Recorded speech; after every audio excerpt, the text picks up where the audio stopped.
நேயர்களுக்கு தேர்தல் ஆணையம் விஜய நிராகரித்ததா? உண்மையிலேயே விஜயுடைய பரப்புரைக்கு ரொம்பவே இடையூறலா இருக்கிறாங்களா மாவட்ட நிர்வாகம் இப்படின்னு தாவேக்காவுல பல கேள்விகள் இருக்கு. உண்மையிலேயே நடந்தது என்ன? விஜய்க்கு உண்மையிலேயே எல்லாரும் எதிர்த்து நிக்கிறாங்களா? விஜய் வரக்கூடாதுன்னு அப்படின்னு திமுக உண்மையிலே நினைக்குதா அப்படின்றத ரொம்ப டீட்டெயிலா டமால் டுமில் பாலிடிக்ஸ்ல பார்க்கலாம் வாங்க. சென்னையில ப்ராப்பர்ட்டி வாங்கணுமா, இல்ல ரெண்டுக்கு வேணுமா, இல்ல ப்ராப்பர்ட்டியை சேல் பண்ணணுமா? Commercial R residential? Contact akermit.com 9384915181.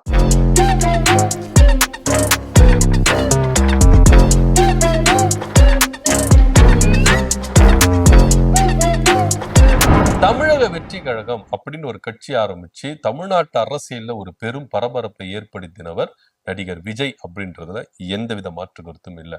ஆரம்பத்துல இவர் கட்சி ஆரம்பிக்கும் பொழுது பெண்கள் மத்தியிலும் இளைஞர்கள் மத்தியிலும் பல அரசியல் கட்சி தலைவர்கள் மத்தியில் நல்ல ஒரு வரவேற்பு இருந்தது. உண்மையிலேயே விஜய் மாற்று தந்துருவாரு, 2026 நடக்க போற சட்டமன்ற தேர்தல் ஒரு ஜெயிச்சு முதலமைச்சர் ஆயிடுவாரு இப்படின்னு பல பேர் அவர் மேல நம்பிக்கை வச்சாங்க. சினிமா துறையிலும் சரி அரசியல்லையும் பல பேர் என்ன பண்றாங்க, ஒரு மாற்றம் வரட்டுமே அப்படின்னு சொல்லிட்டு பொதுமக்கள் வெகுஜனங்கள் எல்லார் மத்தியிலும் இருந்தது. திமுகவை பார்த்துட்டோம், அதிமுகவை பார்த்துட்டோம், ஏன் விஜய் வரன்றாரு, ஒரு மாற்றத்தை கொடுப்பாரு அப்படின்னு சொல்லிட்டு அவர் துறை சார்ந்த சினிமா துறையிலும் பல பேர் என்ன பண்றாங்க, ஆதரவு தெரிவிக்கிறாங்க. ஆனா அதுக்கப்புறம் கரூர் சம்பவத்துக்கு பிறகு விஜயுடைய நிலைப்பாடு அப்படியே டோட்டலா தலைகீழ மாறுது.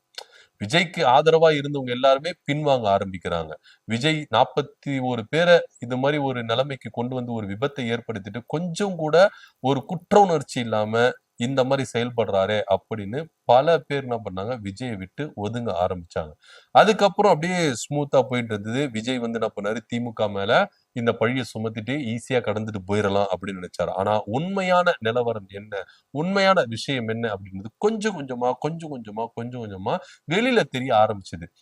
அப்போ விஜய் பொய் தான்பா சொல்றாரு, தமிழக வெற்றி கழகம் தான் இந்த விபத்துக்கு காரணம், அதனால இது இவங்க மடைமாற்றுகிறாங்க. ஆதவ் அர்ஜுனா பேச்சு, புசி ஆனந்த் பேச்சு, நிர்மல்குமாருடைய பேச்சு, அருண்ராஜுடைய பேச்சு, விஜயோட பேச்சு எல்லாமே பொய் அப்படின்னு கொஞ்சம் கொஞ்சமா எல்லா மக்களுக்கும் தெரிய வந்தது அப்படின்றதுதான் நிதர்சனமான உண்மையா இருந்தது. ஆனா இருந்தாலும் விஜய்க்குன்னு ஒரு ஆதரவான கூட்டம் அவர் எது செஞ்சாலும் நல்லது, அவர் எது செஞ்சாலும் கரெக்ட் அப்படின்றத நம்பிட்டு இருந்தாங்க. அதுக்கப்புறம் இப்படியா போயிட்டு இருக்கும் பொழுது சிபிஐ விசாரணைக்கு இந்த வழக்கு போகும்பொழுது சிபிஐ விசாரணை வளையத்துக்குள்ள விஜய் வரும்பொழுது இந்த உண்மை இன்னும் அதிகமா தெரிய ஆரம்பிக்குது. அப்படியே போயிட்டு இருக்கும் பொழுது திடீர்னு அவருடைய மனைவி சங்கீதா அவர்கள் விவாகரத்து வழக்கு கேட்டு என்ன பண்றாங்க, கோர்ட்டு படியே ஏறுறாங்க. ஆனா 2 நாட்கள்ல த்ரிஷா கூட அவர் என்ன பண்றாரு, வெளியில வராரு. சோ இந்த விஷயம் பெண்கள் மத்தியில ரொம்ப அதிர்வலைகளை ஏற்படுத்துச்சு. விஜய் எந்த இடத்துல நம்ம வச்சுட்டு இருந்தோம், அவரை பின்பற்றி இருந்தோம், இந்த அளவுக்கு அவருக்கு நம்மளுக்கு முட்டு கொடுத்தோமே, ஆனா விஜய் இந்த அளவுக்கு ஒரு கீழ்த்தனமான செயலை செஞ்சுட்டாரே அப்படின்னு சொல்லிட்டு தாவேக்காவில இருக்கிற நிறைய பெண் நிர்வாகிகளும் அதிருப்தியில என்ன பண்ணாங்க, வெளியே வந்தாங்க. இன்னும் சொல்ல போனா அவருக்கு யாரெல்லாம் ஆதரவா இருந்தாங்களோ அந்த ஆதரவாளர்கள் எல்லாருமே அவருக்கு ஆப்போசிட்டா மாறினாங்க. சமுத்திரக்கனி போன்றவர்கள் என்ன சொல்றாங்கன்னா, நான் உண்மையிலே விஜய் கட்சி ஆரம்பிக்கும் பொழுது பிரச்சாரத்தை மேற்கொள்வேன் அப்படின்னு சொன்னவர் இன்னைக்கு விஜய கடுமையா விமர்சிக்கிறாரு. அதை நான் தெரிஞ்சுதான் பேசினேன், விஜய் பண்ணது தப்பு அப்படின்றத சமுத்திரக்கனி அவர்களும் ஒத்துக்கொண்டு இருக்கிறார். சோ இப்படியா இருக்கும் பொழுது எல்லாருமே நடிகர் பார்த்திபன் முதற்கொண்டு எல்லாருமே விஜய்க்கு ஆதரவா இருந்தாங்க ஆரம்பத்துல. ஆனா இவருடைய சுயரூபம் கொஞ்சம் கொஞ்சமா வெளியே வரும்பொழுது அது டோட்டலா வந்து என்ன பண்ணுச்சு, அவருக்கு ஆப்போசிட்டா மாறிச்சு. சோ இப்படியா போயிட்டு இருக்கும் பொழுது விஜய் மேல இருக்கிற நம்பிக்கை கொஞ்சம் கொஞ்சமா குறைய ஆரம்பிக்குது. ஆனா இருந்தாலும் விஜய் கட்சி சார்பா எல்லாருமே ஒரு குற்றச்சாட்டை முன்வைக்கிறாங்க. என்னன்னா திமுக எங்களை நெருக்கடியில கொண்டு வராங்க, ஒரு கட்சி வளர்ந்துடக்கூடாது, ஆட்சி பிடிச்சிடக்கூடாது, இவங்களுக்கு திமுகவுக்கு மாற்றா நாங்க வந்துருவோம், நாங்க திமுகவை வீழ்த்திருவோம் அப்படின்னு சொல்லிட்டு திமுக எங்களை ஒரு அடக்கு முறையில என்ன பண்ற கொண்டு வராங்க. எஸ்ஓபி அப்படின்ற ஒரு விஷயத்த கொண்டு வந்தாங்க. அது மாதிரி மாவட்ட நிர்வாக ரீதியா எங்களுக்கு பர்மிஷன் கொடுக்கறது இல்ல, எங்களுக்கு கூட்டங்கள் நடக்கிறதுக்கு பர்மிஷன் கொடுக்கல, இப்படியான குற்றச்சாட்டுகளை முன்வைத்துட்டே வந்தாங்க. பர்மிஷன் கொடுக்கலன்றீங்களே, அப்ப எப்படி சார் நீங்க கூட்டத்தை நடத்துறீங்க அப்படின்ற கேள்விக்கு பதில் சொல்லுங்க சார்னா அதை கடந்துட்டு போயிடுறாங்க. அவங்களுடைய குறிக்கோள் எல்லாமே திமுகவை குறிவைத்து திமுகவுக்கு ஒரு கெட்ட பேர் உண்டாக்கணும், ஒரு பொய் பரப்புரை என்ன பண்றாங்க, விஜய் முதற்கொண்டு ஆதவர்ஜனா முதற்கொண்டு எல்லாருமே என்ன பண்ணாங்க, முன் வச்சாங்க. சரி ஓகே, இதுக்கு ஆதவர்ஜனா இறங்கி வந்து என்ன சொன்னாரு அப்படின்னா, கொஞ்சம் வெயிட் பண்ணுங்க சிஎம் சார், கொஞ்சம் வெயிட் பண்ணுங்க, தேர்தல் நோட்டிபிகேஷன் வரட்டும், இந்த கண்ட்ரோல் எல்லாம் தேர்தல் ஆணையத்துக்கிட்ட போட்டோம், அதுக்கப்புறம் எங்களுடைய பிரச்சாரத்தை நீங்க பாப்பீங்க. எங்க தலைவர் விஜய் அவர்கள் அன்னைக்கு இறங்கி வந்து வீதி வீதியா வருவாரு, அப்ப நீங்க கதி கலங்கி போயிருவீங்க. இப்படியா தன்னுடைய கடுமையான வார்த்தைகளை சொண்டு என்ன பண்ணாரு, ஆதவர்ஜுனா பேசினார். ஆனா தேர்தல் அனௌன்ஸ்மெண்ட் பண்ணிட்டு கிட்டத்தட்ட 3 வாரம் கிட்ட ஆயிருச்சு. இன்னமும் விஜய் அவர்கள் வீதிக்கு வரல. சரி, வீதிக்கு வரத விடுங்க, பனையூர் அலுவலகத்தை விட்டு வெளியே வந்தாரா அப்படின்னா, பனையூர் அலுவலகத்தை விட்டு வெளியே வரவே இல்லை அப்படின்றதுதான் நிதர்சனமான உண்மையா இருக்கு. இதுவரைக்கும் அவங்க வந்து என்ன பண்ணல, பிரச்சாரங்களை மேற்கொள்ளல. ஆல்மோஸ்ட் திமுக, அதிமுக எல்லாத்தையும் ஓவர்டேக் பண்ணி அவங்க பிரச்சாரங்களுக்கு இறங்கிட்டாங்க. பெரம்பூர் தொகுதியில விஜய் அவர்கள் நிக்க போறார் அப்படின்னு பேசிட்டு இருக்கும் பொழுது, அந்த மாவட்ட செயலாளர் சிவா அவர்கள் என்ன பண்றாரு, பெரம்பூர்ல இறங்கி வேலை செய்ய ஆரம்பிச்சுட்டாரு. விஜய் அவர்கள் தான் நிக்க போறாரு அப்படின்னு சொல்லிட்டு.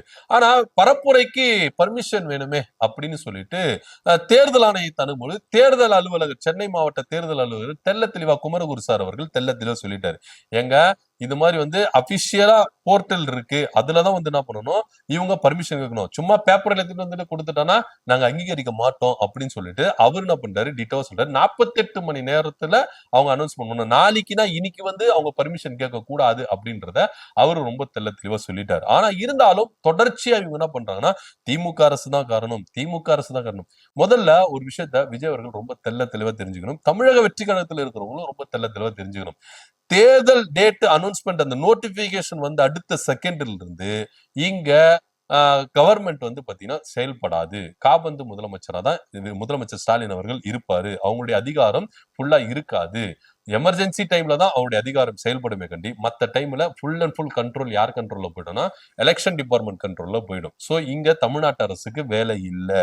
அது மாவட்ட நிர்மா ஐஏஎஸ் ஆபீசர் ஆகட்டும், ஐபிஎஸ் ஆபீசர் ஆகட்டும், எல்லா ஆபீசரும் தேர்தல் கமிஷன் டிபார்ட்மெண்ட் அந்த கண்ட்ரோல்ல போயிருவாங்க. இங்க கவர்மெண்ட்டுக்கு வேலை கிடையாது அப்படின்றத குறைஞ்சபட்சம் எல்லாருக்கும் தெரிஞ்சிருக்க வேண்டிய ஒரு விஷயம். அது விஜய்க்கும் ஆதவர்ஜுனாவுக்கும் தெரியலையா அப்படின்றது நம்மளுக்கு தெரியவே இல்லை. இங்க பெரம்பூர்ல பர்மிஷன் கொடுக்கல, திமுக அரசு எங்க மேல குற்றம் சாட்டுது, திமுகவை எங்களை நெருக்குது, திமுக எங்களை வளர கூட மாட்டேங்குது இப்படின்னு திமுக மேல எது வரைக்கும் தான் நீங்க என்ன பண்ணுவீங்க, பழிய சுமத்திட்டு போவீங்க. ஐயோ இவங்க கிட்ட பட்டா பெஜாரா போச்சுப்பா அப்படின்ற ரேஞ்சுக்கு தான் நம்மளுக்கு பேச தோணுது. ஏன்னா ஜனநாயகன் படத்தை வந்து ரிலீஸ் பண்ணல, சென்சார் போர்டு இருக்கு, சென்சார் போர்டே சென்ட்ரல் கவர்மெண்ட் கண்ட்ரோல்ல இருக்கு, அதுக்கு திமுக தான் காரணம் அப்படின்னு சொல்லிட்டு வந்தாங்க. சோ இப்போ இங்க எல்லாமே எலெக்ஷன் டிபார்ட்மெண்ட் கண்ட்ரோல்ல இருக்கு. ஐஏஎஸ் ஆபீசரா இருக்கட்டும், ஐபிஎஸ் ஆபீசரா இருக்கட்டும், எல்லாமே எலெக்ஷன் கமிஷன் டிபார்ட்மெண்ட்ல இருக்குது. ஆனா இதுக்கும் திமுக தான் காரணம், திமுக தான் காரணம், என்னையா நினைச்சுக்கிட்டு இருக்கீங்க அப்படின்னு தான் எல்லா மக்களும் விஜய இந்த அளவுக்கு ஒரு ஞானசூன்யமா இருப்பாரா, இந்த அளவுக்கு ஒரு தற்கூரியா இருப்பாரா அப்படின்னு யோசிக்க ஆரம்பிச்சாங்க. எப்ப எலெக்ஷன் கமிஷன் டிபார்ட்மெண்ட்ல இருக்குப்பா, அவங்க கண்ட்ரோல்ல இருக்குப்பா, அவங்க எதிர்த்து நீங்க குரல் கொடுங்களேன். இதுக்கு திமுகவுக்கு இதுக்கு என்னப்பா சம்பந்தம்? இன்னும் வெளிப்படைத்தனமா சொல்ல போனா எல்லாரும் குற்றச்சாட்டு என்ன முன்வைக்கிறாங்க, எலெக்ஷன் கமிஷன் பாஜக கண்ட்ரோல்ல இருக்கு. ஏன்னா எதிர்கட்சி தலைவர் ராகுல் காந்தி அவர்கள் தெள்ள தெளிவா சொல்லிட்டாரு, ஓட்சோரி அப்படின்ற ஒரு விஷயத்தை எலெக்ஷன் கமிஷன் எந்த அளவுக்கு இதுல வாக்கு திருட்ட பாஜகவோடு கூட்டு சேர்ந்து செஞ்சிருக்குது அப்படின்றத அவர் மென்ஷன் பண்றாரு. சோ ஆல்மோஸ்ட் இங்க வந்து என்ன பண்ண, எலெக்ஷன் கமிஷனும் இங்க பாஜக கண்ட்ரோல்ல தான் இருக்குது அப்படின்றது வெட்ட வெளிச்சமா எல்லா கட்சி தலைவர்களுக்கும் தெரியும். அப்படி இருக்கும் பொழுது இப்ப எப்படிப்பா திமுக வந்து நெருக்கடி கொடுக்க முடியும்? இன்னும் சொல்ல போனா சென்னை மாநகராட்சி அந்த இடத்துல அந்த முல்லை நகர் அந்த சந்திப்புல இவங்க டிவிக்கு வந்து என்ன பண்ணிருக்காங்க, பர்மிஷன் கேட்டிருக்காங்க. அங்க திடுதிடுப்புன்னு பேரிகேட் போட்டுட்டாங்க. இதெல்லாம் ஒரு சாட்சி பாருங்க, எங்களை வந்து நான் வந்து முதலமைச்சர் ஆயிடக்கூடாது, நான் ஆட்சி பிடிச்சிடக்கூடாது அப்படின்னு திமுக இந்த அளவுக்கு வந்து நெருக்கடி கொடுக்குது பாருங்கன்னு சொல்லிட்டு கட்சியில ஆதவர்ஜுனாவோ, புசி ஆனந்தோ, நிர்மல்குமார் பேசுனா ஓகே. ஒரு தலைவர், ஒரு அடிப்படை பேசிக் நாலேஜ் கூட உங்களுக்கு இருக்காதா அப்படின்னு எல்லாருக்கும் தெரியல. இவரு சொல்றாருங்க, இங்க வந்து திமுக வந்து எங்களுக்கு வந்து நெருக்கடி கொடுக்குது. சென்னை மாநகராட்சி ரொம்ப தெள்ள தெளிவா சொல்லிச்சு, இது எங்க கண்ட்ரோல்ல இல்ல, நாங்க இது பண்ணல. குடிநீர் வடிகால் வாரியம் என்ன பண்ணிருக்காங்க, அங்க ஒரு பள்ளம் வந்தது, அதை எமர்ஜென்சியா கிளியர் பண்ணுன்றதுக்காக ஒரு பேரிகேட் போட்டு அங்க சரி செஞ்சுட்டாங்க. அந்த போட்டோவை எடுத்து காமிச்சிட்டாங்க, சரி செஞ்சுட்டாங்க, இங்க எந்த பிரச்சனை கிடையாது அப்படின்னு. ஆனா வேணும்னே திமுக மேல பழிய போடணும், திமுக மேல ஒரு பொய் குற்றச்சாட்டை முன்வைக்கணும் அப்படின்றதுக்காக டிவிகே தலைவர் விஜய் அவர்கள் இப்படியா பொய் பேசிக்கிட்டே தெரிஞ்சுக்கிட்டு இருந்தா யார் உங்களை நம்புவா அப்படின்ற ஒரு கேள்வி இருக்குல்ல.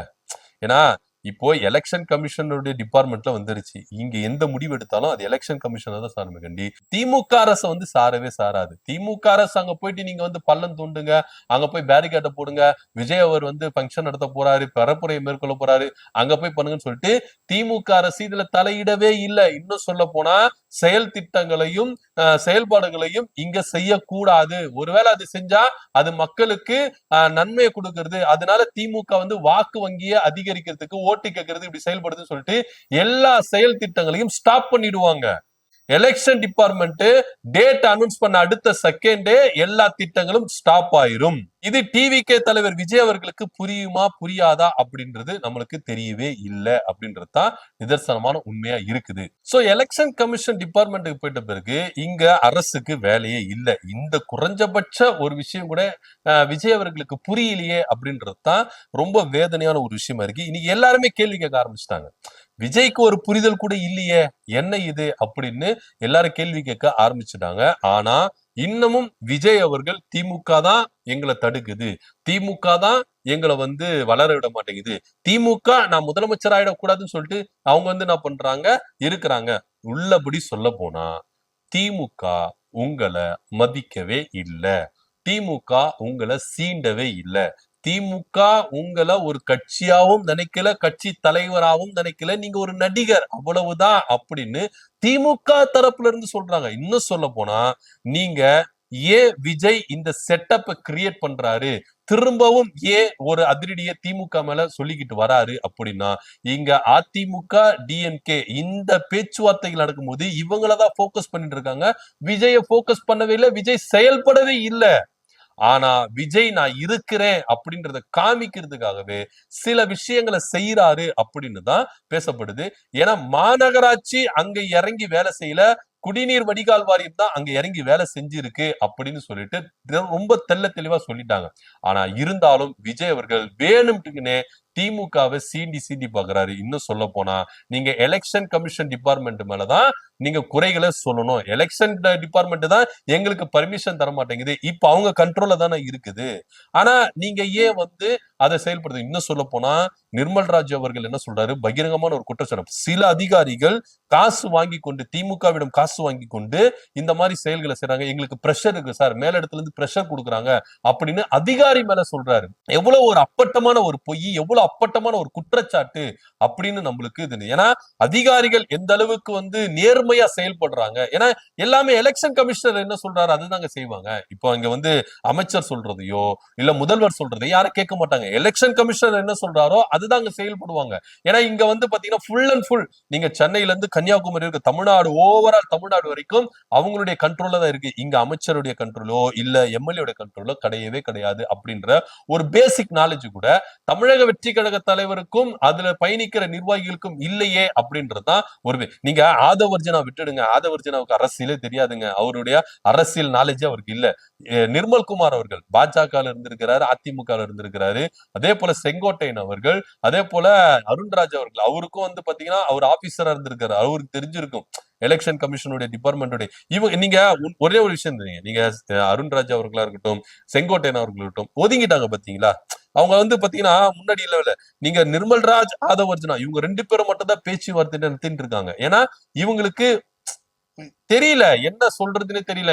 இவங்களுடைய கண்மூடிதனமா நம்புவாங்களா, திமுக தான்ப்பா எது நடந்தாலும் திமுக தான் எது ஏன்பா இங்க வந்து எலெக்ஷன் கமிஷன் டிபார்ட்மெண்ட்டுக்கு போயிருச்சு, திமுக இங்க வேலை செய்யாது, ஏன் உங்களுக்கு கொஞ்சம் கூட புரிய மாட்டேங்குது அப்படின்னு தான் எல்லாருமே புலம்பிட்டு இருக்காங்க. மக்கள் மத்தியில உண்மையிலேயே மக்கள் மத்தியில யாரெல்லாம் விஜயை வந்து தூக்கி பிடிச்சாங்களோ இன்னைக்கு எல்லாருமே விஜயை இறக்க ஆரம்பிச்சிட்டாங்க.